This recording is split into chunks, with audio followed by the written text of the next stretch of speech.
Okay, welcome back to Stampy's Random Reviews and Tutorials. In this video I'm going to show you exactly what I do to stop my bath squeaking.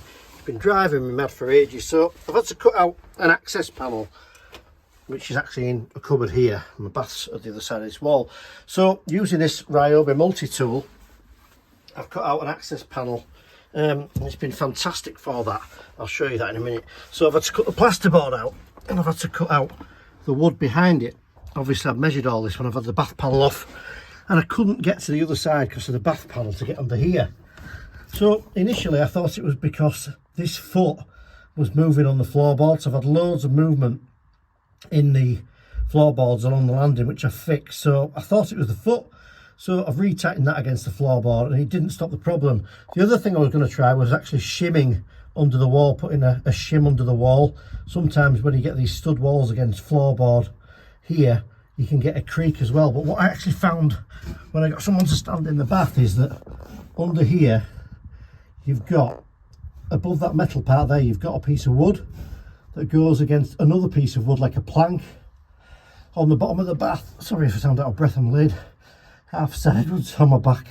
And what it was the two pieces of wood were dried out here and they were just rubbing together. So as you stood on this plank here, you see where there's a metal bar, then there's a piece of wood with like a knot in it. Above that there's a plank at the bottom of this bath. There was a creak when somebody stood in the bath between those two pieces of wood. So what I did is I got a flat-headed screwdriver and put it in the gap, got a load of WD-40 and ran it along between the two pieces of wood, and then I'm not sure if you can see it, under there I've got a little plastic shim and I've just put a shim in there. I've got someone to stand in the bath and that's got rid of the creak, because this bath backs onto a bedroom, a main bedroom. If someone's in the shower, there's an overhead shower in there as well. Walking around it was absolutely horrendous. So if you think it's the floorboard or the feet and you've tried that and you've tried shimming under the wall, have a look under here. I'm just doing my best to show you. Have a good look under here at these pieces of wood here, and maybe just try and shim something in there and get a bit of WD-40 in that, and make sure that you've got something in there to lubricate it to stop it squeaking together. So I'll show you this multi-tool and I'll show you the shims before I go. So where's that multi-tool gone?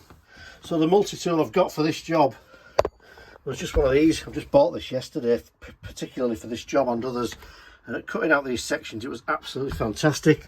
You can see here I've got these parts here that I've cut out. Got some WD-40 as well. All I'm going to do now is I'm going to make a panel to put back in here, and I'll always have this inspection panel now. And what I'm going to do to put this back is I'm going to put two strips of wood up behind here and pin them at each side against that wood. I'm going to get the original part and I'm going to put it back in front of it and screw it to those pieces of wood that are behind it. And then when I want to take them off, I'll always have this access panel. So hopefully that helps. If you've got a squeaky bath and this does help you, after I've been laid upside down in here and showed you what it was, please leave me a comment and a like, and I really hope it helps someone out. Don't forget, get some WD-40 as well. Thanks for watching.